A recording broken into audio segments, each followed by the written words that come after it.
नमस्कार दोस्तों, एग्जाम साधक के YouTube प्लेटफॉर्म में आपका स्वागत है। पिछली क्लास की बात कर ले हम तो हमने सबसे पहली वाली क्लास में 1919 के अधिनियम के बारे में पढ़ा था।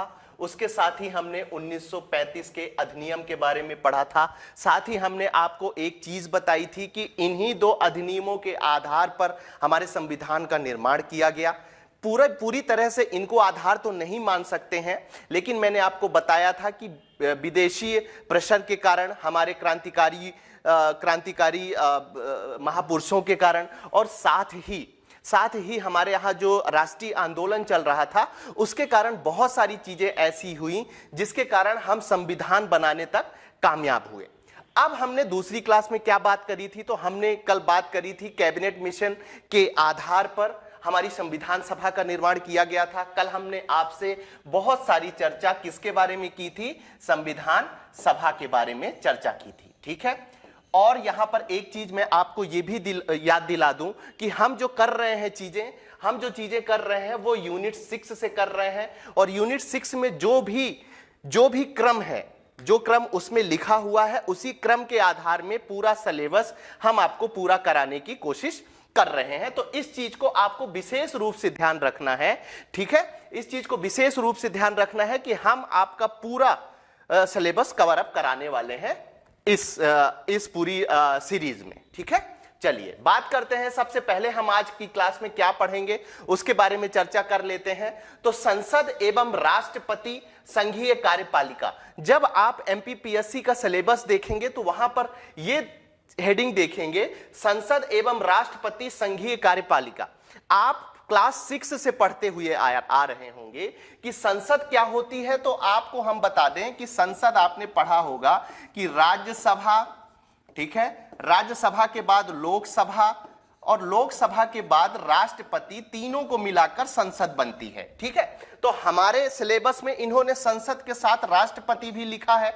ठीक है, तो हम पहले संसद के बारे में पूरी चीजें पढ़ेंगे। संसद के बारे में हम क्या क्या चीजें पढ़ने वाले हैं, तो हम राज्यसभा को कवर अप करने वाले हैं, लोकसभा को कवर अप करने वाले हैं। उसके बाद संसद में किस तरह से कार्रवाई होती है, कार्रवाई से संबंधित कौन कौन सी महत्वपूर्ण बातें हैं जो एग्जामिनेशन के लिहाज से आपके लिए महत्वपूर्ण हो जाती हैं, वो सारी चीजें हम इसमें कवर अप करने वाले हैं। तो ठीक है, ये चीज आपको याद रखना है। उसके बाद संघीय कार्यपालिका की जब बात होगी, संघीय कार्यपालिका के बारे में हम 1 या 2 क्लास में इसको खत्म करने की कोशिश करेंगे।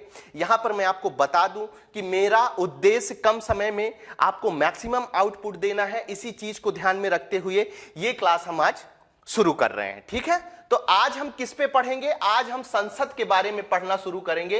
राष्ट्रपति की एक हमारी अलग क्लास होगी। आज हम संसद के अंतर्गत लोकसभा और राज्यसभा को पढ़ने वाले हैं। ठीक है, चलिए सबसे पहले संसद के बारे में जानकारी प्राप्त कर लेते हैं कि हमारे संविधान में संसद के बारे में कौन कौन सी चीजें की गई हैं, कौन कौन सी बातें की गई हैं, उन सारी चीजों के बारे में हम चर्चा कर लेते हैं। तो सबसे पहले क्या है कि संघीय सरकार का एक विधायी अंग है। ठीक है, और संघीय सरकार का आपको बस एक मतलब समझना है कि शासन व्यवस्था में जब केंद्र और राज्य की, किसकी? केंद्र और राज्य की शासन व्यवस्था की जब बात की जाती है तो उसे क्या कहा जाता है? उसे संघीय सरकार के नाम से जाना जाता है। यदि कभी फ्यूचर में मौका मिलता है हमें संघीय सरकार के बारे में पढ़ने के लिए तो वो सारी चीजें हम करेंगे, लेकिन केवल अभी आपको यह याद रख लेना है कि केंद्र और राज्य के बीच के संबंध को ध्यान में रखते हुए जो सरकार बनाई जाती है वो संघीय सरकार के अंतर्गत आती है। बस, तो ये जो संसद है, ठीक है, संघीय सरकार का एक विधायी अंग है, ये आपको याद रखना है। उसके साथ ही संसद के बारे में एक महत्वपूर्ण बात आपको याद रखना है, क्योंकि जब आप इसे याद रख लेंगे तो बहुत सारी चीजें कवर अप करने में आपको आसानी हो जाएगी कि संसद का वर्णन हमारे संविधान के भाग 5 के अनुच्छेद 79 से लेकर 182 तक किया गया है। ठीक है, अब यहां पर क्या है कि कभी हो सकता है आपसे पूछ ले कि लोकसभा के अध्यक्ष के बारे में संविधान में किस आर्टिकल में वर्णन किया गया है। कभी कभी जब फैक्चुअल क्वेश्चन पूछे जाते हैं तो हो सकता है कि कभी कभी आपसे क्वेश्चन पूछ लें। यदि आपको पता होगा कि हमारे संसद का वर्णन किसमें किया गया है, भाग 5 में अनुच्छेद 79 से 82 तक। तो हो सकता है कि कुछ ऐसे ऑप्शन से दे दें कि 79 से पहले लिख दें और 122 के बाद लिख दें, एक दो ऑप्शन, तो कम से कम आपको एक या दो ऑप्शन में ही कंफ्यूजन रहेगा। ठीक है, तो वो इस तरह के क्वेश्चन आप सॉल्व कर सकते हैं। उसके बाद अनुच्छेद 79 क्या बोलता है? संघ के लिए संसद होगी जो 2 सदनों और राष्ट्रपति से मिलकर बनेगी। यह बहुत ही इंपॉर्टेंट चीज है और यह आपको याद रखना है। क्या याद रखना है? कि अनुच्छेद 79 में एक संसद का वर्णन किया गया है संघ के लिए। ठीक है, संघ मतलब केंद्र के लिए, एक जो हमारा शासन चल रहा है उसके लिए एक संसद का वर्णन किया गया है। और संसद में क्या क्या है? 2 सदन है, मैंने आपको पहले ही बताया है, एक लोकसभा है, ठीक है, और दूसरा सदन कौन सा है? राज्यसभा है। और संसद का जो तीसरा भाग माना जाता है वो क्या है? राष्ट्रपति है। और राष्ट्रपति के बारे में हम विस्तार से पढ़ने वाले हैं। यहां पर केवल आपको यह चीज याद रखना है कि आपसे यदि पूछ लिया जाए कि किस अनुच्छेद में 2 सदनों और राष्ट्रपति का वर्णन किया गया है, या ऐसा भी पूछा जा सकता है कि किस अनुच्छेद में संसद के बारे में बात की गई है, तो आपको याद रखना है अनुच्छेद 79 में यह किया गया है। ठीक है, मैंने इसके बारे में आपको बता ही दिया कि लोकसभा इसका एक भाग है, राज्यसभा इसका एक भाग है और साथ में राष्ट्रपति भी इसका एक भाग है। ठीक है, चलिए आगे बढ़ते हैं और शुरुआत किससे करेंगे? लोकसभा के बारे में।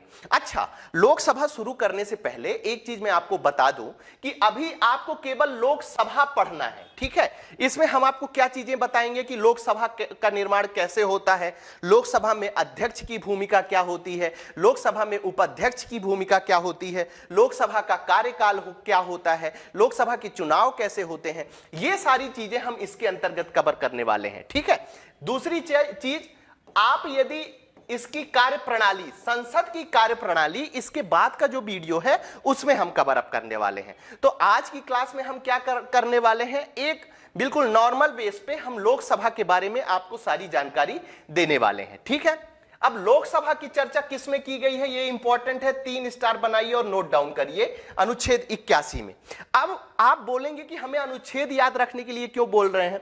वो इसलिए बोल रहे हैं क्योंकि अब एमपीपीएससी का जो ट्रेंड बदला है क्वेश्चन पूछने का, वो अब कैसा देने लगे हैं? वो स्टेटमेंट के रूप में कई तरह के क्वेश्चन देने लगे हैं। अब हो सकता है कि वो क्या एक स्टेटमेंट लिख देंगे, वो एक स्टेटमेंट ऐसा लिख देंगे कि लोकसभा का वर्णन हमारे संविधान के अनुच्छेद 79 में किया गया है, या अनुच्छेद 78 में किया गया है, अनुच्छेद 110 में किया गया है। तो यदि आपको एग्जैक्टली नहीं पता होगा कि लोकसभा का वर्णन संविधान के किस अनुच्छेद में किया गया है, तो आप वो क्वेश्चन गलत करके आ जाएंगे जो कि आपसे गलत नहीं होना चाहिए।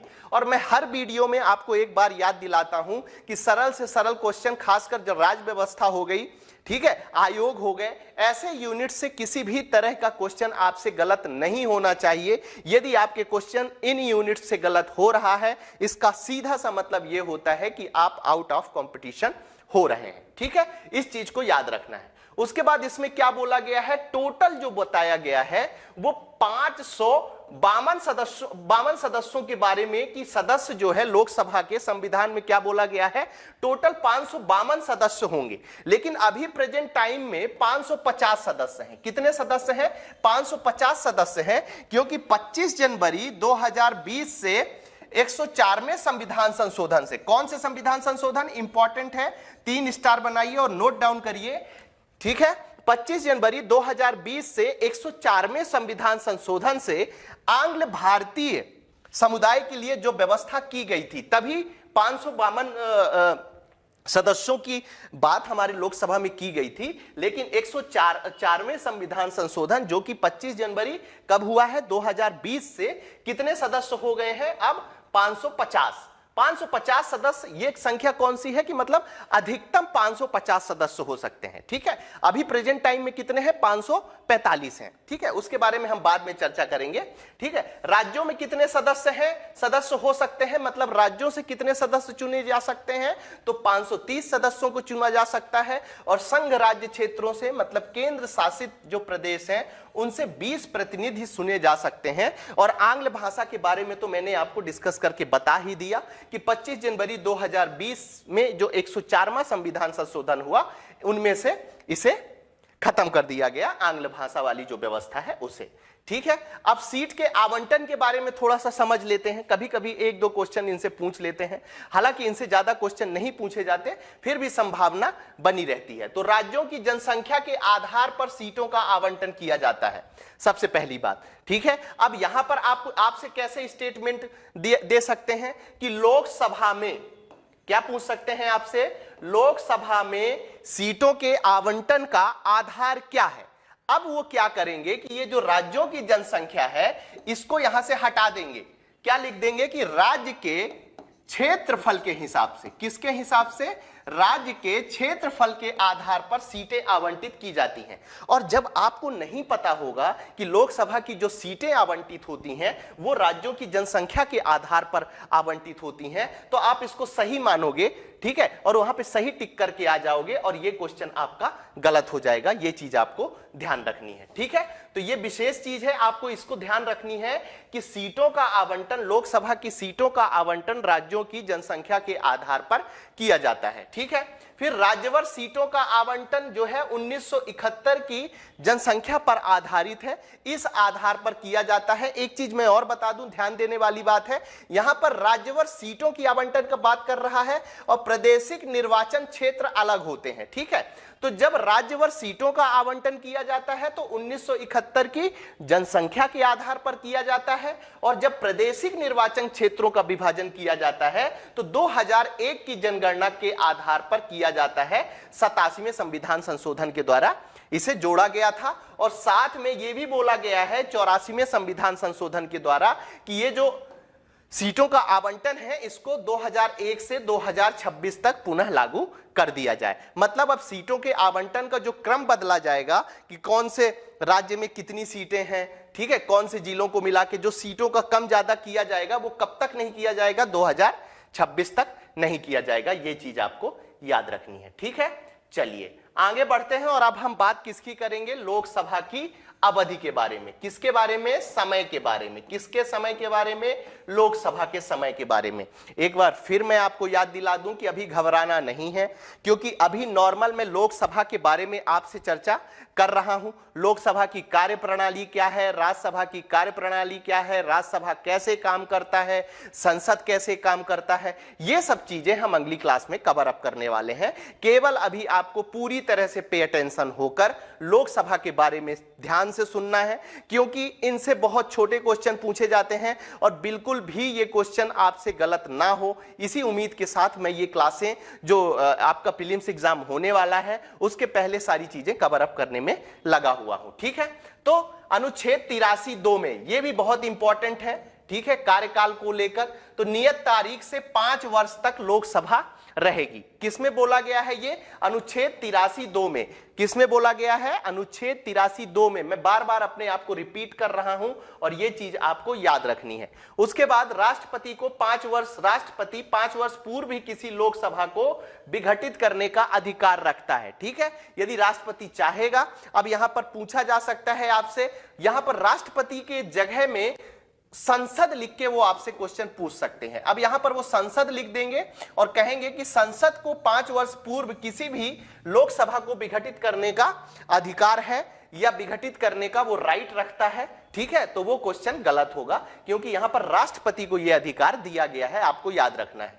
आपात की उद्घोषणा प्रवर्तन होने पर एक बार में 1 वर्ष तक ही लोकसभा की सीमा को बढ़ाया जा सकता है। आपको जब इमरजेंसी के बारे में जब आप लोग पढ़ रहे होंगे, ठीक है, तो वहां पर ये सारी चीजें आपको बताई गई होंगी और पता भी होगा।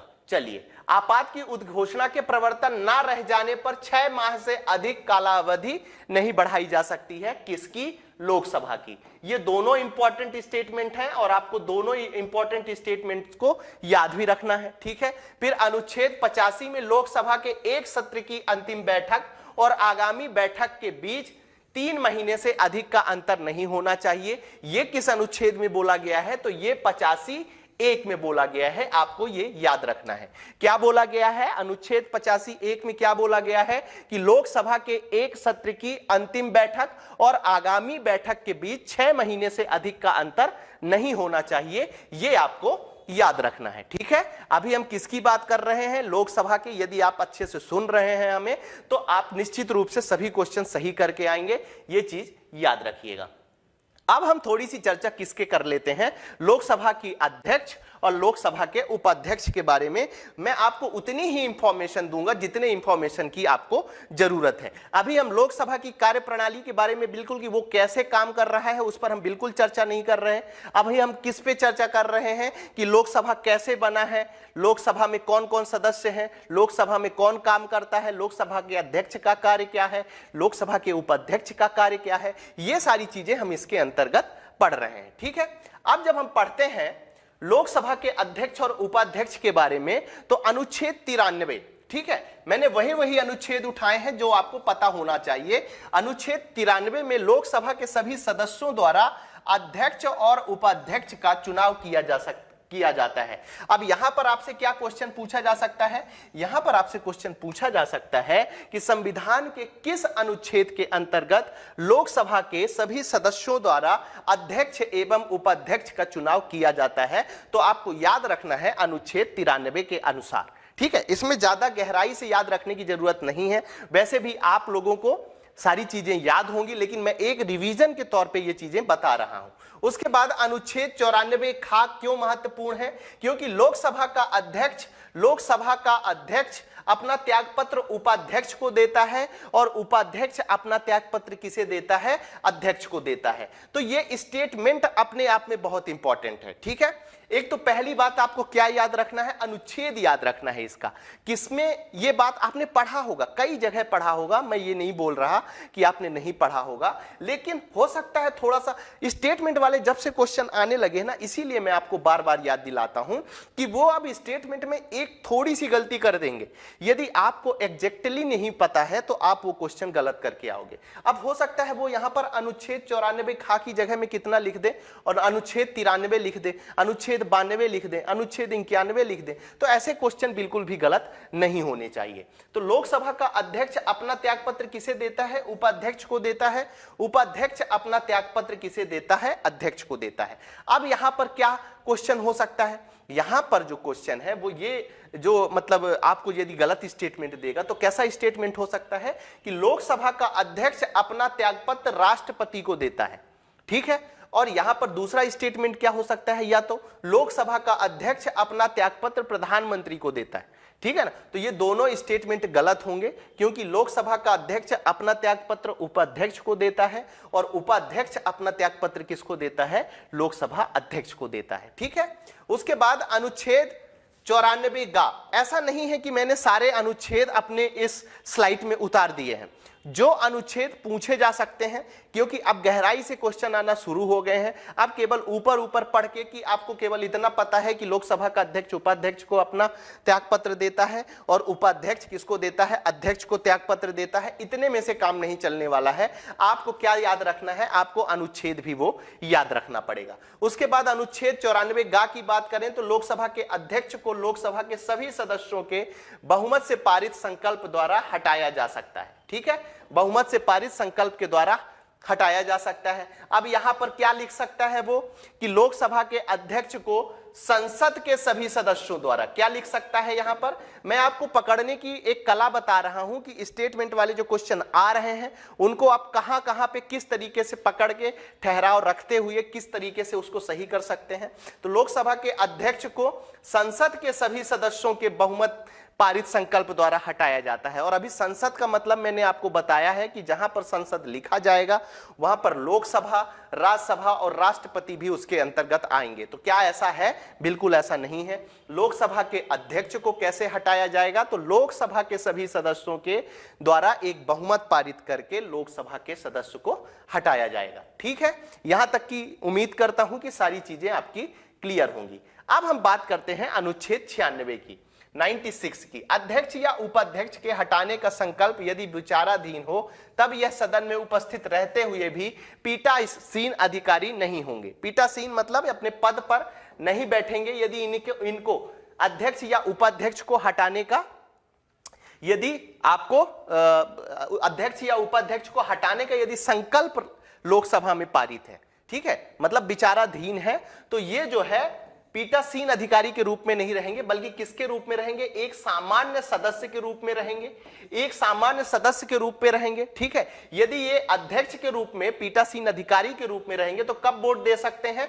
जब बराबर होती हैं। ठीक है, किसी मुद्दे पर जब बराबर वोटिंग होती है तो इनका एक बूथ डलता है और उसमें वो मुद्दा जो रहता है लोकसभा में वो विजयी घोषित कर दिया जाता है। कोई अधिनियम रहता है या कोई नियम रहता है तो उसको उनके मत से पारित कर दिया जाता है। लेकिन जब इनको हटाने वाला जो संकल्प पारित रहेगा लोकसभा में, ध्यान से सुनिएगा, ठीक है ना, तो ये पहली बात तो क्या है? पीठासीन अधिकारी नहीं रहेंगे।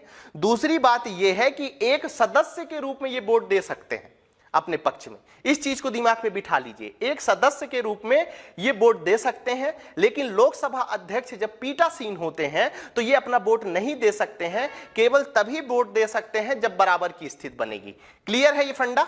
ठीक है, अध्यक्ष अपने पद से हटाए जाने के संकल्प पर मत देने का तो हकदार होगा, किंतु मत बराबर होने की स्थिति में निर्णायक मत नहीं दे सकेगा। इसमें उल्टा हो जाता है।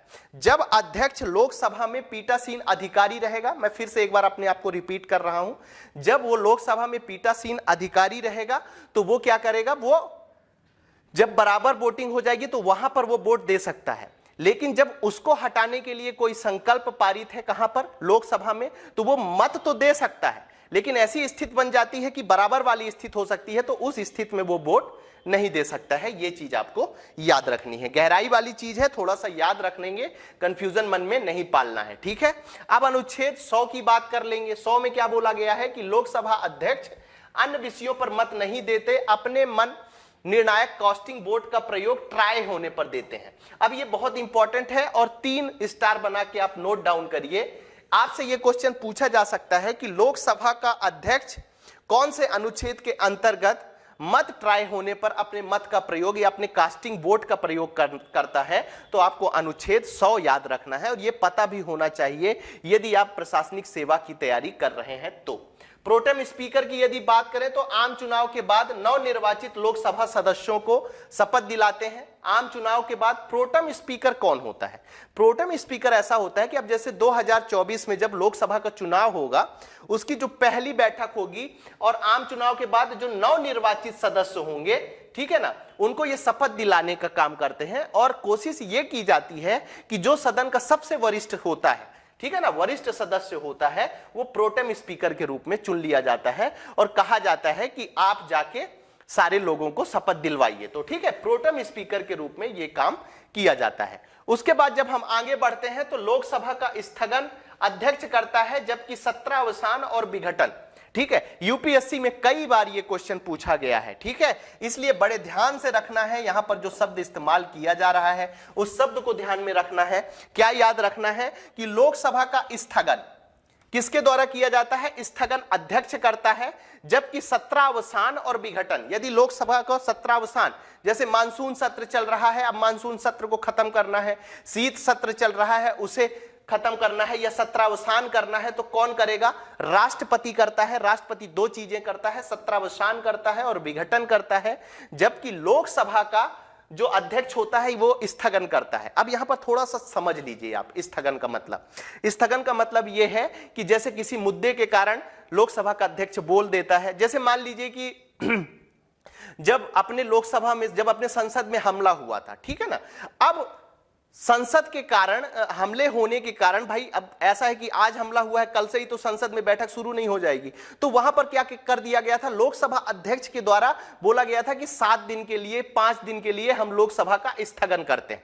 ठीक है, उसी प्रकार जब राष्ट्रपति काम करता है तो वो क्या करता है कि अब जैसे शीत सत्र खत्म होने वाला है, ठीक है, तो वो सत्रावसान कर देगा, राष्ट्रपति सत्रावसान करेगा कि अब शीत खत्म हो रहा है। यदि लोकसभा का विघटन होना है, ठीक है, प्रधानमंत्री की सलाह पर, ठीक है, विघटित कर सकता है। कौन कर सकता है लोकसभा को विघटन? या बहुत सारे रीजन होते हैं, कभी मौका मिला तो हम विस्तार से पढ़ेंगे, लेकिन यहां पर केवल आपको यह चीज याद रखनी है कि लोकसभा का स्थगन अध्यक्ष के द्वारा लोकसभा के किया जाता है और सत्रावसान और विघटन किसके द्वारा किया जाता है? तो राष्ट्रपति के द्वारा किया जाता है। ये दोनों चीजें याद रखनी है आपको। ठीक है, अब हम क्या बात कर लेते हैं? अब हम लोकसभा के अध्यक्ष के कार्य एवं अधिकारों के बारे में बात कर लेते हैं। कभी कभी क्या होता है कि जो क्वेश्चन पूछे जाते हैं तो उनके इस कार्य से ही कभी कभी क्वेश्चन पूछ लिया जाता है, या कभी कभी इनके अधिकारों से क्वेश्चन पूछ लिया जाता है। ठीक है, और ये कैसे पूछे जाते हैं, मैं आपको हमेशा बोल रहा हूं और बार बार बोल रहा हूं कि एमपीपीएससी का अब ट्रेंड बदल गया है और स्टेटमेंट वाले क्वेश्चंस ज्यादा देने लगे हैं। स्टेटमेंट में भी वो ऐसा नहीं करते हैं कि किसी दूसरी बुक से,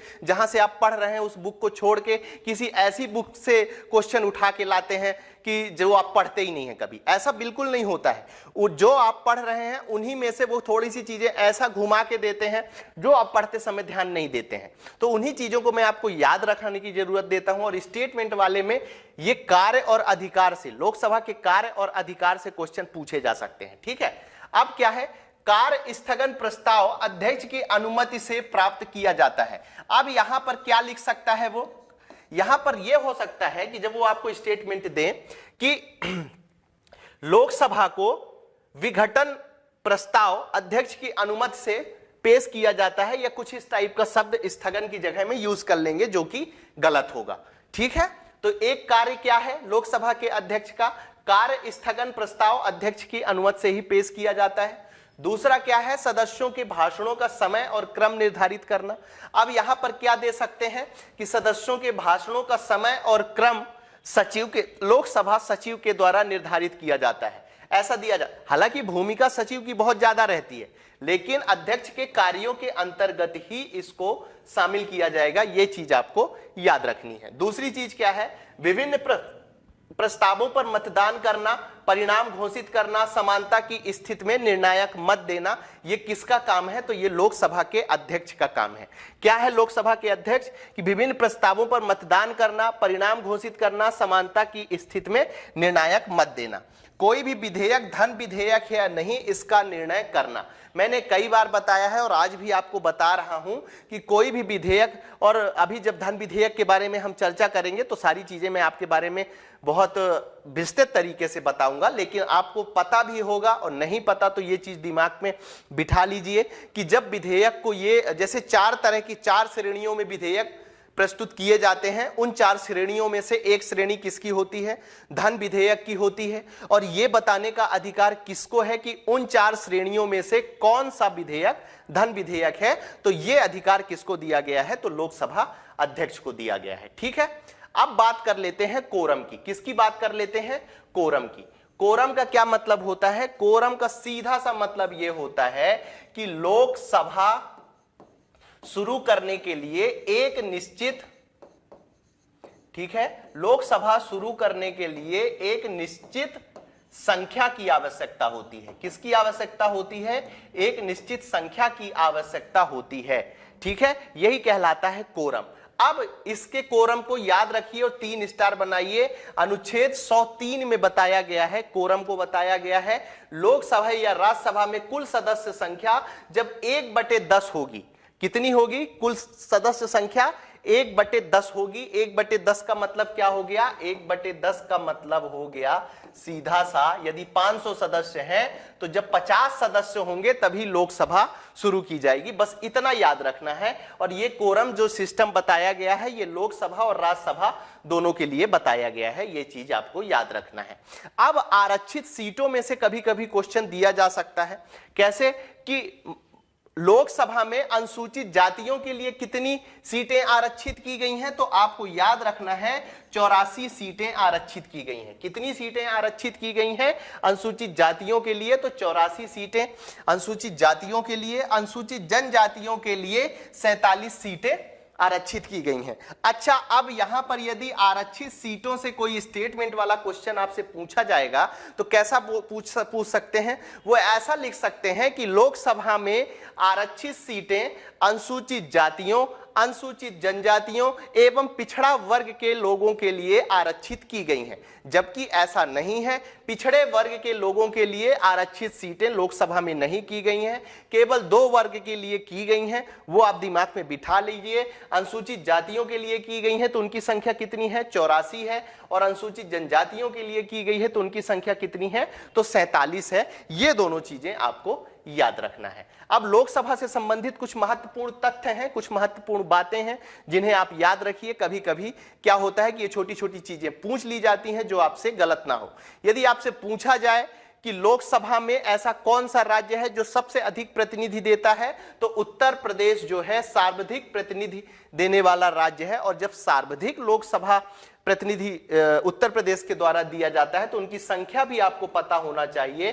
तो 3 स्टार बनाइए और नोट डाउन करिए कि 80 उनकी संख्या होनी चाहिए। दूसरे नंबर पे कौन है, तो महाराष्ट्र है, 48 संख्या दी जाती है। और पश्चिम बंगाल का कितना है, तो 47 संख्या 42 संख्या किसकी है, पश्चिम बंगाल की। ठीक है, उसके बाद आपको याद रखना है कि लोकसभा का प्रथम चुनाव कब हुआ था, तो 25 अक्टूबर 1951 से लेकर 21 फरवरी 1952 तक लोकसभा का प्रथम चुनाव हुआ था। उसके बाद प्रथम लोकसभा का अधिवेशन कब हुआ था, ये आपको डेट याद रखनी है। प्रथम अधिवेशन मतलब लोकसभा की जो पहली बैठक हुई थी वो 13 मई 1952 को हुई थी। एक बार फिर से मैं रिपीट कर रहा हूं, आपसे पूछ सकते हैं कि लोकसभा का प्रथम अधिवेशन कब हुआ था।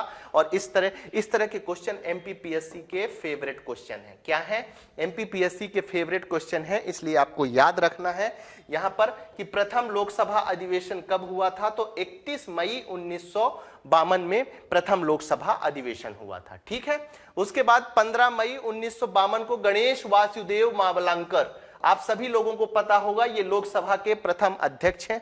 नहीं पता है तो याद रख लीजिए, गणेश वासुदेव, कहीं कहीं पर जीवी मावलंकर भी लिखा रहता है और इनका पूरा नाम क्या है, गणेश वासुदेव मावलंकर। पहली लोकसभा उपाध्यक्ष कौन थे, तो एम अनंत सैनम आयरंग। ठीक है, इनका नाम याद रखना है। आपसे कभी भी पूछा जा सकता है कि पहली लोकसभा के उपाध्यक्ष कौन थे, तो एम अनंत सैनम आयंकर थे। उसके बाद प्रथम महिला अध्यक्ष कौन थी, तो मीरा कुमार थी। ये आपको याद रखना है। ठीक है, तीनों चीजें। यहां तक हम लोकसभा खत्म करते हैं। लोकसभा खत्म जिस तरह से हमने, फिर से एक बार मैं आपको याद दिला दूं कि अभी हमने क्या बताया था, लोकसभा की संरचना के बारे में आपसे चर्चा की थी। किसकी संरचना के बारे में चर्चा की थी, लोकसभा की संरचना के बारे में चर्चा की थी।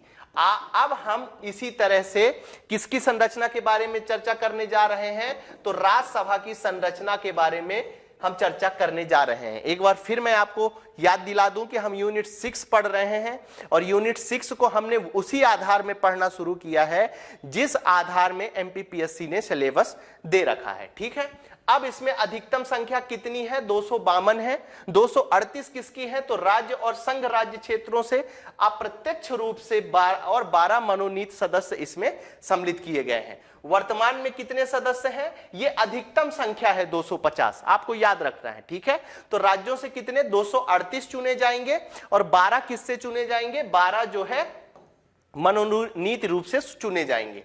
और वर्तमान में कितने हैं, 245 सदस्य हैं, 12 मनोनीत हैं और 233 सदस्य जो हैं वो निर्वाचित किए गए हैं। ये दोनों चीजें आपको याद रखनी है। ठीक है, चलिए अब आगे बढ़ते हैं। मनोनीत सदस्य राष्ट्रपति द्वारा मनोनीत होते हैं, इसमें तो कोई डाउट नहीं है। आप सभी लोगों को पता है किन किन क्षेत्रों से राष्ट्रपति मनोनीत करता है, तो साहित्य के क्षेत्र से कर सकता है, विज्ञान के क्षेत्र से कर सकता है, कला के क्षेत्र से कर सकता है, समाज सेवा में जिन्हें अनुभव प्राप्त है, इन क्षेत्रों से राष्ट्रपति जो है इन सदस्यों को, कहां के जो 12 सदस्य चुनते हैं राष्ट्रपति, वो इन फील्ड से चुनेंगे। ठीक है, उसके बाद निर्वाचित सदस्यों की बात करें तो राज्य विधानसभा के निर्वाचित सदस्यों के द्वारा, किसके द्वारा चुने जाते हैं, दिमाग में बिठा लीजिए, राज्य विधानसभा के निर्वाचित सदस्य। राज्य विधानसभा के निर्वाचित सदस्य का मतलब क्या है कि विधायकों के द्वारा, किसके द्वारा चुना जाता है, विधायकों के द्वारा राज्यसभा के सदस्यों को चुना जाता है। ये चीज आपको याद रखनी है। ठीक है, अब आगे बढ़ते हैं। तो आनुपातिक प्रतिनिधित्व पद्धति के अनुसार एकल संक्रमणी मत के द्वारा इन्हें चुना जाता है। ये चीज भी आपको याद रखने की जरूरत है। ठीक है, उसके बाद दूसरी चीज आपको क्या याद रखनी है कि राज्यसभा एक स्थायी सदस्य है, सदन है, सॉरी माफ करिएगा, राज्यसभा एक स्थायी सदन है। इसका विघटन कभी नहीं होता। ठीक है, इसका विघटन कभी नहीं होता, ये स्टेटमेंट में दिया जा सकता है, वैसे तो आप लोगों को पता होगा, लेकिन एज अ रिवीजन आप एक बार सुन सकते हैं। ठीक है, उसके बाद 1/3 सदस्य प्रत्येक 2 वर्ष की समाप्ति पर सेवानिवृत्त हो जाते हैं। अब मैं आपको फिर से बता दूं, मैं बोल रहा हूं कि जो स्टेटमेंट वाले क्वेश्चन है, मेरा उद्देश्य यही है कि वो क्वेश्चन आपसे किसी भी तरीके से गलत ना हो। अब यहां पर 1/3 की जगह में वो क्या लिख सकते हैं, यहां पर 1/3 की जगह में 2/3 लिख सकते हैं कि 2/3 प्रत्येक 2 वर्ष की समाप्ति पर सेवानिवृत्त हो सकते हैं। ये याद रखना है। सदस्यों का, राज्यसभा के सदस्यों का कार्यकाल कितना होता है, तो 6 वर्ष होता है। लोकसभा के सदस्यों का कार्यकाल मैंने आपको बताया था कि 5 वर्ष होता है। ठीक है, उसके बाद राज्यसभा सदस्य होने के लिए 30 वर्ष की आयु होना आवश्यक होती है, जबकि सांसद, लोकसभा का सांसद बनने के लिए या लोकसभा का सदस्य बनने के लिए 25 वर्ष व्यक्ति की आयु जरूरी होती है। कितनी होती है, 25 साल। ठीक है, 25 साल में वो लोकसभा का वो सदस्य बन सकता है, लेकिन यदि राज्यसभा का बनना है तो 30 वर्ष का होना पड़ेगा आपको। ठीक है, उसके बाद राज्यसभा के सभापति और उपसभापति की बात कर लेते हैं। तो भारत के उपराष्ट्रपति जो होते हैं वो क्या होते हैं, राज्यसभा के पदेन सभापति होते हैं। ठीक है, कौन होता है, भारत के उपराष्ट्रपति।